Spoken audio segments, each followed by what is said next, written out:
வணக்கம் மக்களே, நான் விக்னேஷ் வினோத். எப்படி இருக்கீங்க? ஒரு வீடியோ போட்டு 2 நாள் ஆச்சுன்னு நினைக்கிறேன். என்ன டைம் கிடைக்க மாட்டேக்கு, வேலைகள் இன்னும் கொஞ்சம் ஃப்ரீயாக இருந்துச்சு. அதுபோக நம்ம இன்றைக்கி நேற்று நம்ம தமிழக முதல்வர் விஜய் சார் திருச்சி கிழக்கில் ஓட்டு போட்டவங்களுக்கு நன்றி சொல்ல பொதுக்கூட்டம் பண்ணியிருக்கேன். அதில் ஏற்பட்ட விமர்சனங்களும் நிறைய பேர் வச்சுருந்தாங்க. இது நான் எப்படி பார்க்குறேன்னா, சிலவே ஆக்ரோஷமான பேச்சு அப்படின்னு சொல்லி வீடியோ போட்டிருக்காங்க. நிறையா யூடியூப்பில் வீரமான பேச்சுன்னு அப்படின்னு போட்டிருக்காங்க, சுவாரஸ்யமான பேச்சுன்னு. நான் என்ன சொல்ல வரேன்னா, அவருடைய பேச்சு எப்போவுமே ஒன்வே ரோடு மாதிரி தான் இப்போவும் இருக்குது. அவர் கட்சி ஆரம்பிச்சிலேருந்து இப்போ வரைக்கும் அவர் முதலமைச்சராகி 20 நாள் 22 நாள் கணக்காகுது. அப்போ அவர் எப்போவுமே ஒன்வே ரோடு எப்படி இருக்கும் அந்த மாதிரி தான் அவருடைய பேச்சு.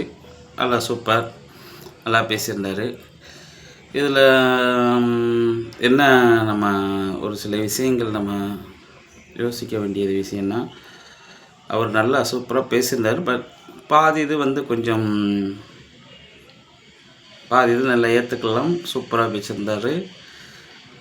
மக்களுக்கு ஓட்டு போட்ட திருச்சி கிழக்கு மக்களுக்கு ஓட்டு போட்டதுக்கு நன்றி சொல்ல வந்திருக்கிறாரு. இதில் என்னென்னா 2 விஷயம் சார் சொல்லியிருப்பாங்க. யார், தமிழக முதல்வர் விஜய் சார் சொல்லியிருப்பாங்க. 2 விஷயம் என்னென்னா, இப்போ உள்ள சென்சி பசங்க ரீல்ஸு பார்க்காம சட்டசபை நேரலையை பார்க்குறது, சட்டசபையில் என்ன பேசுகிறான்னு சொல்லி பார்க்குறது, ப்ளஸ் உண்மைக்கு அது நடந்திருக்குது. அது நல்ல விஷயம் கூட. இவர் வந்ததுனால தான் அது நடக்கவும் செஞ்சுருக்குது.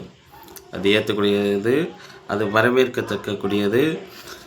அப்புறம் நல்ல விஷயம். இன்னொன்று, நானும் இதுக்கு முன்னால் ஒரு வீடியோவில் சொல்லியிருப்பேன். இந்த எலெக்ஷனில் பணம், ஜாதி, மதம் எந்த இதுக்குமே இடம் கொடுக்காமல் ஒரு நேர்மையான தேர்தல் ஒன்று நடந்திருக்குது. ஏன்னா மக்கள் எல்லாருமே காசை வாங்கிக்கிட்டு மாற்றி தான் ஓட்டு போட்டிருக்கிறாங்க. இப்போ சப்போஸ் இப்போ இனிமேல் அந்த இடத்துல துட்டு பணம் வேலை செய்யாது அப்படிங்கிறது ஒரு நல்ல விஷயம். இந்த 2 விஷயத்தையுமே சொல்லியிருப்பார். நல்ல சூப்பர். இதில் இன்னொன்று என்னென்னா, அவர் பேசியிருக்கிறது ஒரு தமிழக முதல்வர் மாதிரி அவர் பேசலையோ அப்படின்னு ஒரு சின்ன ஒரு கேள்வி ஒன்று இருக்குது. என்னென்னா, அவர் பிரச்சாரத்தப்போ பேசுகிற மாதிரியேவும் அந்த ஸ்பீச், இந்த வார்த்தைகள் எல்லாமே பிரச்சாரம் பண்ணும்போது எப்படி பண்ணாரோ அதே மாதிரி தான் இருக்குது. பட் நல்லா பேசியிருந்தார். ஒன்றும் அதில் எதுவும் கூட சொல்கிற மாதிரி இல்லை. ஒரு சில விஷயங்கள் நல்லா இருக்குது. பட் மறுபடியும் இந்த அரைச்ச மாதிரி தோணுற மாதிரி தோணுது. என்னென்னா, ஒன்று டிஎம்கே ஒன்று டிவிகே அப்படிங்கிற மாதிரி ஒன்று பேசுகிறாரு. இப்போ விஜய் சார் தான் முதல்வர். அவங்க தான் தமிழக முதல்வர். இப்போ அவங்களுடைய ஆட்சி தான் நடக்குது. பட் இருந்தாலுமே மற்றவங்களை குறை சொல்கிற போது பார்க்கும்போதுன்னா, பண்ணி வச்சிட்டாங்க. சரி, பண்ணி வச்சிட்டாங்க, ஓகே தான். அவங்க நிறைய விஷயங்களை இதுக்கு முன்னாடி இருந்தவங்க பண்ணாங்க. ஒரு சில விஷயங்கள் அதை தவிர்க்க முடியாத போதைப் பொருள் எல்லாமே விஜய் சார் சொல்லியிருக்காங்க. ஆமாம், அது எதுவுமே சரி. அது படிப்பு அதுலேயும் என்ன சொல்லியிருக்கா, அவர் சொல்லியிருக்காரு, அது எல்லாமே ஒரே டயத்தில் சரி செய்ய முடியாதுன்னு அப்படிங்கிறத சொல்லியிருக்காரு. அதுவும் ஒரு ஏற்றுக்கக்கூடிய வார்த்தைகள் தான். ஏன்னா எந்த விஷயமே நம்ம உடனடியாக எதுவுமே சரி பண்ண முடியாது. கொஞ்சம் காலம் எடுக்கும். என்னுடைய விஜய் சார் அவர் தேர்தல் 108 தடவை வந்தோடனே நான் போட்ட முதல் வீடியோ இது பார்த்தீங்கன்னா தெரியும். 4ஆம் தேதி ரிசல்ட்டு, 5ஆம் தேதி நான் ஒரு வீடியோ போட்டிருப்பேன். அந்த வீடியோலேயே நான் சொல்லியிருப்பேன், அதுக்கப்புறம் தான் மற்ற அரசியல் கட்சி தலைவர் எல்லாமே ஒரு 6 மாதம் டைம் கொடுக்கணும். நான் மறுநாளே அந்த வீடியோவில் சொல்லியிருப்பேன். 6 மாதம் மேக்ஸிமம் கொடுக்கணும். ப்ளஸ் என்னை பொறுத்தளவுக்கு 1 வருஷமாக டைம் கொடுக்கணும் அப்படிங்கிறது. ஏன்னா சில விஷயங்களை வந்து அவங்க கற்றுக்கிறதுக்கு டைம் ஆகுமா இல்லையா? அதனால் கற்றுக்கிட்டு தான் எதுவுமே செய்ய முடியும். சில விஷயங்கள் எடுத்தவங்க ஒருத்தரலாம் செய்ய முடியாது. உள்ளுக்குள்ளே எவ்வளோ ஒரு ஃபைனான்ஸ் ரீதியாக வந்து எவ்வளோ சட்ட சிக்கல் இருக்குது எல்லாமே வந்து அவங்க பார்த்துக்கணும். அதை பார்த்து தான் ஒரு செயல் செய்யணும். ஏன்னா அதுக்குள்ளே போகிறதே புதுசு. அப்போ அதுக்குள்ளே உள்ள சில விஷயங்கள் சட்ட சிக்கல்லாம் எல்லாமே வந்து பார்த்து செஞ்சு ஒவ்வொரு விஷயத்தையும் அதை இழுத்து கொண்டு போய் கடைசி நேரத்தில் வந்து மக்கள்கிட்ட போய் சேர்க்குறதுக்குள்ள அது ஆல்ரெடி அவங்க 2 கட்சிகளில் இருந்த அனுபவமிக்க இருந்த கட்சிகளாக இருந்தாலும் வந்து சில விஷயங்கள் வந்து கொஞ்சம் தள்ளி தான் போடுவாங்க. அவங்களுக்கே 6 மாதம் டைம் கொடுப்பாங்க. இப்போ இவங்களுக்கு இப்போ விஜய் சார் வந்து முதலமைச்சராக இருக்காருன்னா இவங்களுக்கு 1 வருஷமாக கொடுக்கணும் அப்படிங்கிறதாங்க. ஏன்னா 2027 அடுத்த மே மாதத்து வரைக்கும் கம்பல்சரி வந்து அவங்களுக்கு டைம் கொடுத்து தான் ஆகணும். ஏன்னா அதை வந்து எதுவுமே சில தப்புகள் இருந்தாலும் குறை சொல்ல முடியாது. வேணால் விமர்சனம் வேணால் வச்சுக்கலாம். குறை சொல்கிறது வேறு, விமர்சனங்கிறது வேறு. அப்போ விமர்சனம் வச்சுக்கலாம், இந்த இடத்த தவிர்த்துக்கலாம் அப்படின்னு. நம்ம உதாரணத்துக்கு எதை சொல்லலாம், நம்ம சட்டசபையில் வந்து நம்ம பிரேமலதா அம்மா வந்து அந்த பர்சனல் வந்து சோசியரை வந்து கவர்மெண்ட் அவர் உத்தியோகம் போட்டு அவருக்கு சம்பளம் கொடுக்குற மாதிரி பண்ணியிருந்ததை வந்து சொன்னாங்க. அந்த மாதிரி விமர்சனங்களை வந்து வச்சுக்கலாம். பட் குற்றச்சாட்டு அப்படிங்கிறது வந்து இப்போதைக்கு எதுவுமே வைக்க முடியாது. இப்போயுமே வந்து நானே வந்து சொல்கிறது என்னென்னா, என்னுடைய பர்சனல் அவர் மேலே குற்றச்சாட்டு எதுவுமே வைக்க முடியாது. காரணம் என்னென்னா, சொன்ன மாதிரி தான், அது சொன்னதே சொல்லிக்கிட்டே இருக்கலாம். எதுவுமே தெரியாது, அனுபவம் இல்லை. உள்ளே போய் என்ன இருக்குன்னு ஏது இருக்குன்னு தெரியும். அப்புறம் சொன்ன மாதிரி தான் பதிவேத்தன்னைக்கு உள்ளே போய் பார்த்தா தான் தெரியும். அப்போ அதுக்கு வந்து சில காலங்கள் பிடிக்கிறனால 1 வருஷம் டைமாக தான் இருக்கும். இப்போ குற்றச்சாட்டு இல்லை. இப்போ வந்து அவர் பேசுனதுன்னா இப்போ அவர் வந்து முதலமைச்சர், விமர்சனமாக தான் நம்ம வைக்க முடியும். அதை விமர்சனங்கிறது தவிர மாற்றிக்கிறது தான் அந்த சட்டசபையில் நடந்தது. இதையும் கம்பேர் பண்ணி பாருங்கள், பார்த்தா தான் உங்களுக்கு தெரியும். ஏன்னா விமர்சனங்கிறது அந்த இடத்துல வைக்கப்பட்டது, அதை மாற்றிக்கிட்டாங்க விஜய் சார், தமிழக முதல்வர் வந்து மாற்றிக்கிட்டாங்க. அதை மறுநாளே வந்து அந்த ரத்தன் பண்ணிட்டு இது பண்ணி அந்த வேலையை வந்து இது பண்ணிட்டாங்களோ அதே மாதிரி தான் இதுவும் விமர்சனமாக தான் வைக்கப்படணும். அதுவும் வந்து ஒரு தரம் குறைஞ்செலாம் விமர்சனம் வைக்கக்கூடாது, நேர்மையாக இதை மாற்றிக்கிட்டால் நல்லாயிருக்கும் அப்படின்னு. இப்போது நானும் அதான் சொல்கிறேன். நீங்கள் திருச்சி கிழக்கில் பேசுனது வந்து நீங்கள் தமிழகம் இதுக்கு முன்னாடி வந்து பேசுனது ஒரு கட்சி தலைவராக ஒரு எதிர்கட்சி மாதிரி வந்து பேசுனது தான் உண்டு. அப்போ பேசுனது சரி. இப்போ நேற்று பேசுனது என்னென்னா, மறுபடியும் வந்து அவங்க வேறு ஏதாவது பேசியிருந்திருக்கலாம், வேறு அரசியல் விதியை பேசிக்கலாம், அடுத்து நான் என்ன பண்ண போகிறேங்கிறத சொல்லியிருக்கலாம். அதை திரும்ப வந்து அவங்களே குறை சொல்கிறது வந்து அது திரும்ப அதே பாட்டாக பாடின மாதிரியே தோணுச்சு. ஆனால் மற்றபடி ஸ்பீச் வந்து பார்த்திங்கன்னா ஒரு அந்த 2 இதுவுமே வந்து நல்ல விஷயம். ஏன்னா எனக்கு தெரிஞ்ச என்னுடைய பசங்கள்லாம் சட்டசபையில் என்ன நடக்குங்கிறது யாருமே பார்த்தே கிடையாது. சப்போஸ் நானுமே பார்த்தேன்னா இப்போ ஒரு 5-6 வருஷமாக தான் பார்த்துக்கிட்டு இருக்கிறேன்.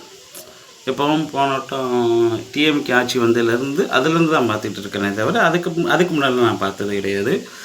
ஏன்னா அதுதான் உண்மை. ஏடிஎம்கே தோற்று 10 வருஷம் ஆண்டு ஏடிஎம்கே தோற்று அதுக்கப்புறம் டிஎம்கே ஜெயிச்சு அந்த 2021 ஆட்சி செஞ்சு அப்போ இருந்து நானே சட்டசபை இதுகளை பார்த்துக்கிட்டு வரேன். இப்போ வந்து அதே லெவலுக்கு இளைஞர்கள் சென்சி பசங்க 18 வயசு 16 வயசு பசங்க வந்து ஏன் பார்க்குறாங்கன்னா, அங்கே விஜய் சார் சட்டசபையில் என்ன பேசுகிறாங்க, மேக்சிமம் அது கவனத்தை ஈர்த்துருக்குது.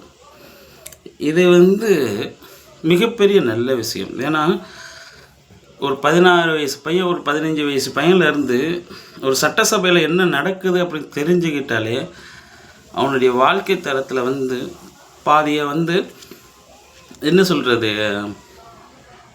ஒரு அடாவடியாக போகிற பசங்களை வந்து அரசியல் ரீதியை இழுத்து ஒரு நல்ல வழிக்கு கொண்டு போகிற மாதிரி இருக்கும். ஏன்னா சட்டசபையில் வந்து எம்எல்ஏக்கள், அமைச்சர்கள், முதல்வர், எதிர்க்கட்சி தலைவர் எல்லோரும் பேசுகிறத பார்க்கும்போது வந்து பார்த்திங்கன்னா, நிறையா விஷயங்கள் பேசும்போது பார்த்திங்கன்னா அதில் அரசியல் இருக்கும். ஒரு விஷயத்தை அவங்க அரசியல்வாதிகள் கொண்டு வர்றது, மக்களுக்கு செயல்படுத்துறது எல்லாமே வந்து மக்களுக்கு அது செய்ய முடியுமா, இது செய்ய முடியாதா அப்படிங்கிற ஒரு விஷயம் வந்து எப்போவுமே வந்து மக்களுக்கு அது 40 வயசு 50 வயசுக்கு மேலே உள்ள ஆளுகிட்ட இப்போ 16 வயசுலேருந்து வரும்போது பார்த்திங்கன்னா அவன் அதுலேருந்தே அரசியல் படுத்திடுறான். அப்போது அவனுடைய மென்டாலிட்டி எப்படி இருக்குன்னா, ஒரு சில தவறான இடங்களுக்கு தவறான செயல்களுக்கு அவனை ஈடுபடுத்திக்கிட மாட்டான். இது வந்து இதில் வந்து என்னென்னா சில குற்றங்கள் வந்து குறையும் அப்படிங்கிறது என்னுடைய இதில் வந்து தோணுது. ஏன்னா இது நடந்திருக்குது. ஏன்னா அது வந்து விஜய் சாரால் மட்டும்தான் நடந்திருக்குது. அதில் மாற்று கருத்தே கிடையாது. சரிங்களா? விஜய் சார் நேற்றுக்கு திருச்சி கிழக்கில் பேசுனது வந்து பார்த்திங்கன்னா அந்த அவர்கிட்ட விமர்சனங்கிறது இது ஒன்று தான்.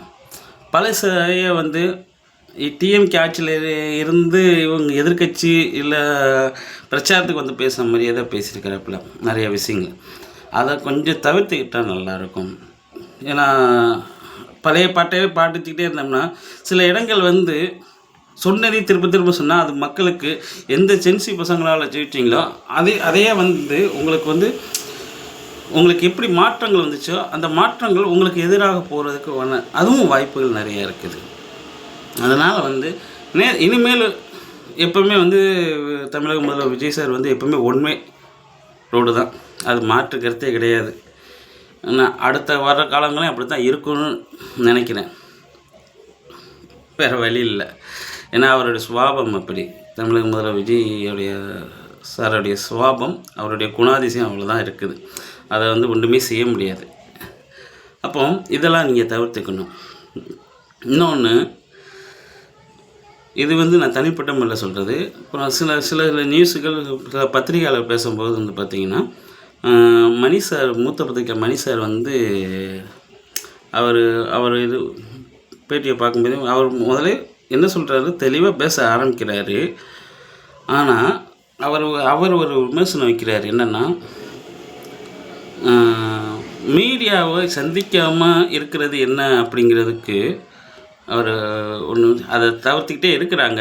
அது வந்து கரெக்டாக நம்ம இந்திய நாட்டு பிரதமர் மோடி அவர்கள் பண்ணுறது தான் அவரும் பண்ணுறாரு.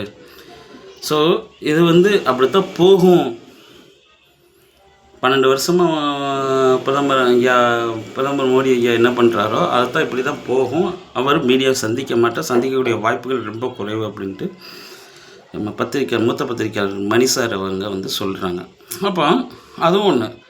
அப்புறம் இன்னொன்று, கோடீஸ்வரன் பத்திரிக்கையாளர் ஐயா அவர்கள் இருக்காங்க. அவங்க வந்து என்ன சொல்கிறாங்கன்னா, அவங்களும் ஏன்னா எனக்கு பிடிச்ச பத்திரிக்கையாளர் பூரா இவங்க ரங்கராஜ் பாண்டே சார். நான் எல்லா இடத்துலையும் நான் சொல்கிறது வந்து கோடீஸ்வரன் சார், ரங்கராஜ் பாண்டே சார், மூத்த பத்திரிக்கை மணி சார். அப்போ இவங்கெல்லாம் வந்து எனக்கு எல்லாத்தையுமே வந்து பிடிக்கணும். சில பேர் வந்து கரெக்டாக பேசணும்னு நமக்கு தோணும்ல.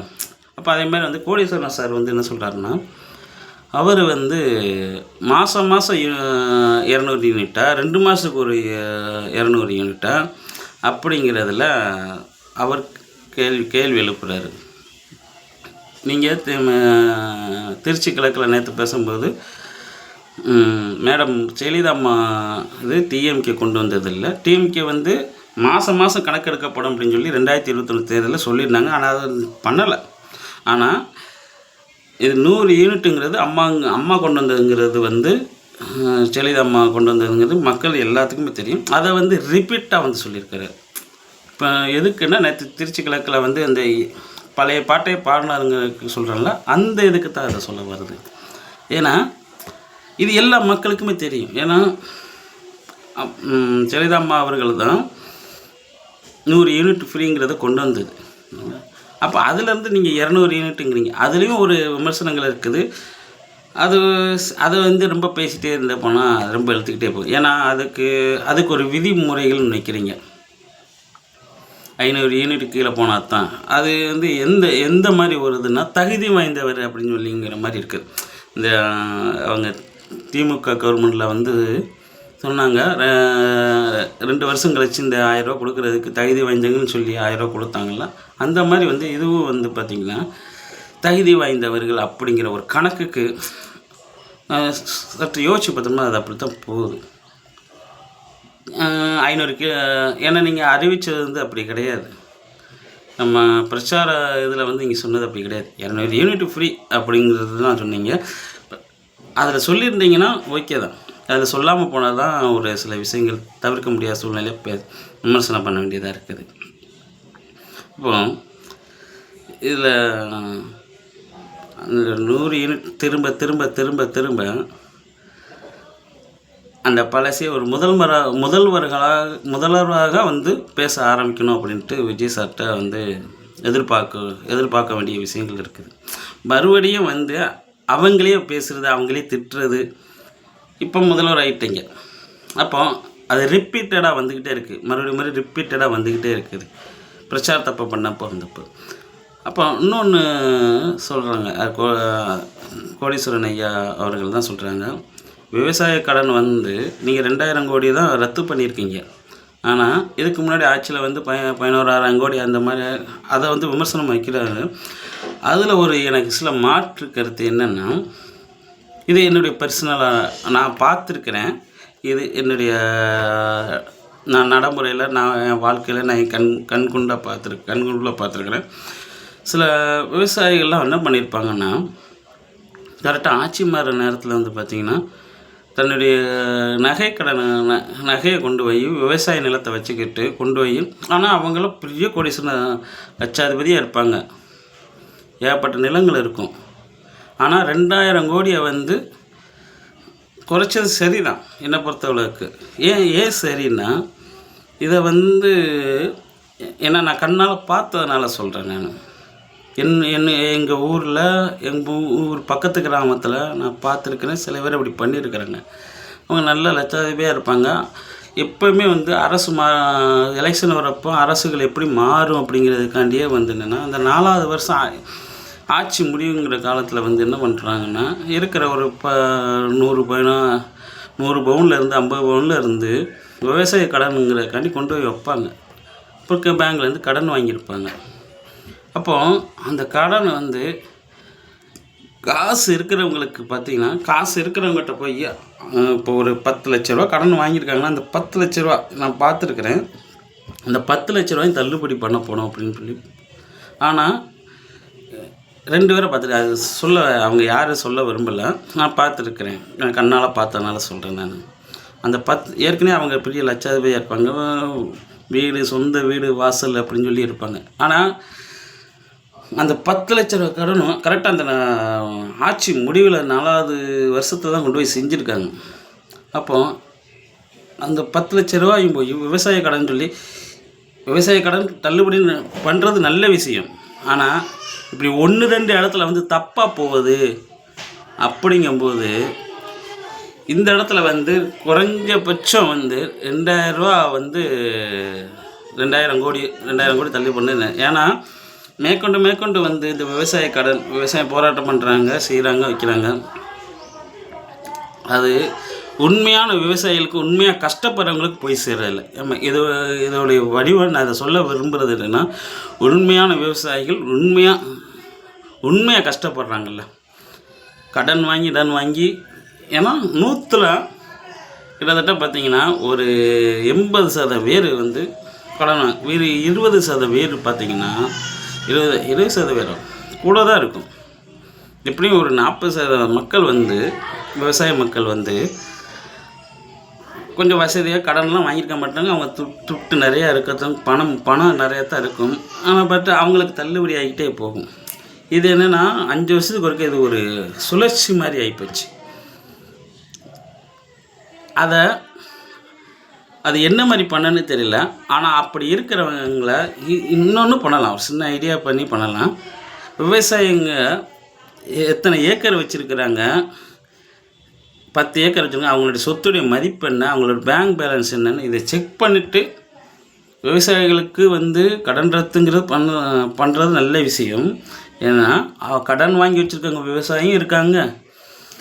அதே மாதிரி ஏற்கனவே ஆல்ரெடி நிறைய சொத்து சேர்த்து வச்ச விவசாயியும் அந்த கடன் ரத்துபடி ஆகும். அப்போது இதில் நீங்கள் வந்து தகுதி முறைப்படி பார்த்தீங்கன்னா நல்லாயிருக்கும் அப்படிங்கிறது தோணுது. ஏன்னா இதில் தான் என்ன கேட்டோம்னா, எனக்கு தெரிஞ்ச அளவுக்கு அதான் நான் சொல்கிறேன். நானே ஒரு காமன் மேன் வேலைக்கு போயிட்டு வந்து பார்க்குறேன். நிறைய இடத்துல பார்க்கும்போது எனக்கு கண்ணுக்கு தெரிஞ்ச 2 பேர் அப்படி பண்ணியிருக்கிறாங்க. அப்படிங்கும்போது தமிழ்நாடு ஃபுல்லாக வந்து எத்தனை பேர் இருப்பாங்க, எத்தனை விவசாயிகள் இருப்பாங்க, இதை கால்குலேட் பண்ணி அவங்களோட சொத்து மதிப்பை கணக்கெடுத்து இதை வந்து தகுதி வாய்ந்தவர்கள் அப்படின்னு சொல்லி தகுதி வாய்ந்த விவசாயிகள்னு சொல்லி அப்படி கொண்டு வரலாம். ஏன்னா வருஷத்துக்கு 5 வருஷத்துக்கு ஒருக்க 11,000 கோடி 15,000 கோடின்னு ரத்து பண்ணுறதுக்கு அது எவ்வளோ காசு 5 வருஷத்துக்கு ஒருக்க போய்கிட்டே இருக்குது. கிட்டத்தட்ட 50 வருஷம் 70 வருஷமாக இது பண்ணிகிட்டு இருக்கும்போது வந்து அதுவே வந்து முழு கடனாக வந்து நின்றுறது. மற்ற செயல்களுக்கு செய்யும்போது வந்து பார்த்திங்கன்னா இல்லை. ஏன்னா இதை நான் மறுபடியும் திரும்ப சொல்கிறதுக்கு காரணமே கஷ்டப்படுற விவசாயிகளுக்கு போய் சேர்றதில்ல அப்படிங்கிறது தான். கடன் வாங்கி கடனில் மூழ்கி இருப்பாங்களோ அவங்களுக்கு போய் சேர்றதில்ல. அதான் ஒன்று. இதையும் கொஞ்சம் மாற்றி அமைச்சுனா இவங்க எப்படி கரண்ட்டு பில்லை வந்து 500 யூனிட்டுக்கு கீழே, அது நீங்கள் சொன்னது வேறு, இப்போ நீங்கள் சொல்கிறது செய்கிறது வேறுங்கிறது ஒன்று இருந்தாலும், பட் இதில் இந்த கடன் பிரச்சனை, விவசாய கடனுங்கிறதுல வந்து நீங்கள் தனித்தனியாக பிரித்து பார்த்தீங்கன்னா நல்லா இருக்கும் நான் நினைக்கிறேன். ஏன்னா நடக்குது, இப்போ உள்ள சூழ்நிலையில் நடக்குது. அது வந்து அந்த 2,000 கோடி ரூபா மட்டும் பண்ணது நல்லதுக்கு நான் சொல்ல வரல, பிரித்து பார்த்துடணும் அப்படிங்கிறேன். பிரித்து பார்த்தீங்கன்னா அதனுடைய விஷயங்கள் நிறையா அவங்களுக்கு தோணும். அது போக இன்னொன்று, தமிழக முதல்வர் விஜய் சார் மேலே நான் விமர்சனம்னா, நேற்று காலையிலேயே வந்து சவுக்கு சங்கர் ப்ரெஸ் மீட் கொடுத்துருக்காரு. சவுக்கு சங்கர் வந்து அவர் வந்து நிறையா பேசியிருக்காரு விஜய் சாரை பற்றி. ஏன்னா அதிகாரியை பற்றி அவர் ஏற்கனவே வந்து அதிகாரிகளை பற்றி, குறிப்பிட்ட ஒரு அதிகாரியை பற்றி தான் நிறைய பேசுவார். அதில் நான் தெரிஞ்சுக்கிட்டது ஒன்றுன்னா, அவர் சொன்ன ஒரே ஒரு விஷயம், கொளத்தூர் தொகுதியில் ஸ்டாலின் சார் அவர்கள் வந்து தோற்றதுக்கு காரணம் அவர் ஒரு பொம்மை முதல்வராக இருந்ததுனால தான், அதிகாரிகள் பூரா ஆட்டி படைச்சது செஞ்சது, அவருக்கு உள்ளே நடந்தது எதுவுமே தெரியாது அப்படிங்கிற ஒரு விஷயத்தை டீக் அவுட் பண்ணி தமிழக முதல்வரை வந்து இப்போ உள்ள தமிழக முதல்வர் விஜய் சாரை டீக் அவுட் பண்ணி கனெக்ட் பண்ணியிருப்பார்ல. அதை சவுக்கு சங்கர் சார் வந்து சொல்லியிருப்பார்ல. அதை மக்கள் அந்த ப்ரெஸ் மீட்டை பார்த்தீங்கன்னா அவங்களுக்கே புரியும்.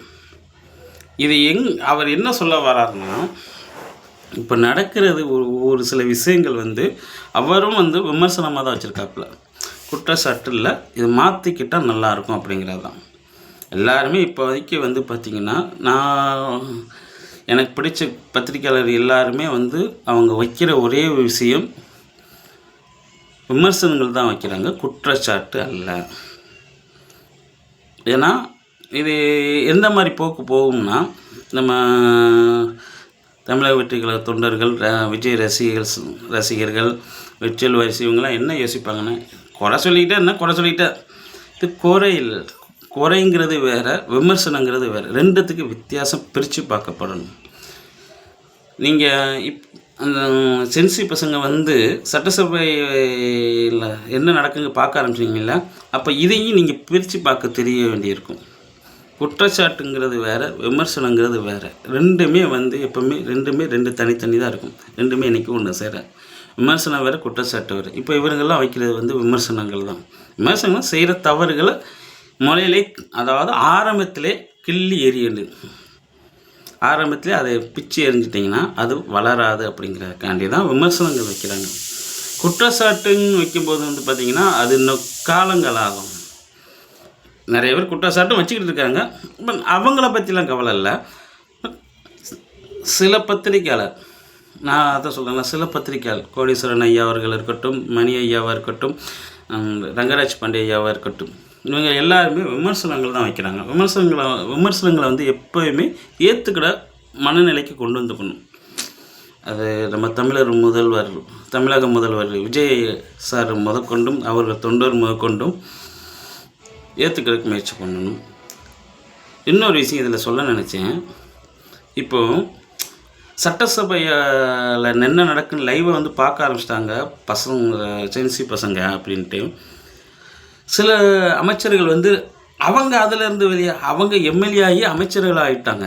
ஆனால் அவங்க ரீல்ஸ்லேருந்து வெளில வர மாட்டேங்காங்க அப்படிங்கிற ஒரு வார்த்தைக்குள்ளே போகுது. ஏன்னா அவங்க ஒரு பதவியில் இருக்காங்க, 1க்கு 2 பதவியில் இருக்கிறாங்க. மக்களால் தேர்ந்தெடுத்த எம்எல்ஏ, தமிழக முதல்வரால் விஜய் அவர்கள் தேர்ந்தெடுக்கப்பட்ட அமைச்சர் பதவி. அப்போ 1க்கு 2 பதவி, பொறுப்பான பதவியில் இருக்கும்போது இந்த பசங்களே சட்டசபையில் என்ன நடக்குதுன்னு பார்க்க ஆரம்பிச்சிட்டாங்க. அப்போ நீங்கள் இதை வந்து ரீல்ஸ் போட்டுட்டுறீங்கன்னா அது அமைச்சர்கள் அவங்க தான் மாற்றிக்கணும். அது விஜய் சார் தான் சொல்ல வேண்டியிருக்கும், அவர் தான் கண்காணித்து சொல்லணும். ஏன்னா முழு பொறுப்பும் அவர் தான் இருக்குது. அவர் எல்லாத்தையும் கவனிக்க வேண்டிய சூழ்நிலையில் இருக்கணும், கவனிப்பார். நானும் நம்புகிறேன். நம்புங்கள். வருங்காலம் எப்படி இருக்குன்னு பார்ப்போம். வருங்காலம் நல்லா அமையட்டும் அப்படின்னு இறைவனை பிரார்த்திப்போம். இறைவன் அருள் எல்லாத்துக்கும் கிடைக்கட்டும், கடவுள் அருள் எல்லாத்துக்கும் கிடைக்கட்டும். இதில் நான் ஒன்று சொல்ல நினைக்கிறேன். எப்போயுமே வந்து நான் கடவுளை அதிகமாக நம்புகிறவன். நான் இந்த உலகத்தை வந்து எப்போவுமே வந்து இறைவன் எப்பவுமே சமநிலையில் தான் வச்சுருப்பார். அப்படித்தான் ஐயா முதல்வர் அவர்கள் வந்து செவிச்சதுக்கு காரணம் அதுதான். அப்போது இறைவன் எப்போவுமே வந்து ஆதிக்கம் அதிகமாகாமலும் அதையும் ஆதிக்கமான தட்டி கொடுக்கவும், அதே மாதிரி தர்மம் குறைஞ்சாலும் அது மறுபடியும் தூக்கி மேலே வைக்கிறதுக்கும் 2மே சமநிலையில் வைக்கிறது இறைவனுடைய அருள். கடவுள் நம்பிக்கை இல்லாதவங்க இயற்கைன்னு சொல்லுவாங்க. நான் விஜய் சாருடைய வெற்றியை நான் அப்படி தான் பார்க்குறேன். இறைவன் கொடுத்த வரம் அப்படிங்கிறத மட்டும்தான் நான் பார்க்குறேன். ஏன்னா எல்லாத்துக்குமே தெரியும், அவர் உண்மைக்கு அவருக்கு யார் விஜய் சாருக்கே வந்து நம்ம முதலமைச்சர் ஆகுங்கிற ஒரு இதே இருந்திருக்காது. பிரச்சாரத்தில் பேசுகிறத செய்வாங்க நம்ம. ஏன்னா அது வந்து தொண்டர்கள் தோண்டக்கூடாது, ஏமாந்துடக்கூடாது, தலைவரே இப்படி பேசுகிறேன்னு சொல்லிங்கிறதுனால அவர் அப்படி பேசுவார். ஆனால் உண்மையில் அவர் மனசுக்குள்ளே நினச்சி பார்த்தீங்கன்னா அவர் முதலமைச்சர் ஆனது நம்ம முதலமைச்சர் ஆகிருவோமா அப்படிங்கிறதுல தான் நினைப்பிலே இருந்திருப்பார். அப்போது இறைவன் ஏதோ ஒரு இடத்துல வந்து இந்த இடத்த சமநிலையை ஆக்கி வச்சுருக்காங்க அப்படி மட்டும் நல்லா தெரியுது. அதுக்கும் ஒரு காரணம் உண்டு, அவ்வளோதான். வேறு என்ன சொல்ல. விஜய் சார் வந்து தன்னுடைய மனநிலையை முதல்வருங்கிறத மனசுக்குள்ளே கொண்டு வந்துக்கணும். நம்ம தான் 8 கோடி மக்களுக்கு நம்ம முதல்வராக இருக்கோம், தமிழக முதலமைச்சராக இருக்கோம்னு சொல்லி அடுத்த இதில் அவர் பேசும்போது மாற்றிக்கணும். தமிழக முதல்வராக பேசணும், எதிர்க்கட்சி தலைவராக பேசக்கூடாது, பிரச்சாரம் மாதிரி பேசக்கூடாது அப்படிங்கிறத மற்ற பத்திரிக்கையாளர், நம்ம மூத்த பத்திரிக்கையாளர் சொல்கிற மாதிரி நானும் அதை குறையாக சொல்லலை, மாற்றிக்கணும் அப்படிங்கிற ஒரு விஷயத்தை பணிவோடு சொல்லிக்கிறேன். வேறு என்ன, அவரை பற்றி எப்போவுமே வந்து லாஸ்ட்டாக ஒன்று சொல்கிறேன். அவர் எப்போவுமே வந்து ஒன்வே ரோடு தான். ஒன்வே ரோடுன்னா அது புரிகிறவங்களுக்கு புரியும். இன்னொரு வீடியோவில் சந்திப்போம். அடுத்து இல்லை சுவாரஸ்யமாக ஆன்மீகத்தை பற்றி, கடவுளை பற்றி பேசுவோம், இறைவனை பற்றி பேசுவோம். இன்னும் சுவாரஸ்யமாக பேசுவோம். லைக் பண்ணிடுங்க, ஷேர் பண்ணிடுங்க, ஃப்ரெண்ட்ஸ் அண்ட் ஃபேமிலிக்கு ஷேர் பண்ணிடுங்க, சப்ஸ்கிரைப் பண்ணிடுங்க, ஆளுங்கிற பெல் ஐக்கானை கிளிக் பண்ணிடுங்க. இன்னொரு வீடியோவில் சந்திப்போம் சுவாரஸ்யமாக. நன்றி, வணக்கம். விக்னேஷ் வினோத்.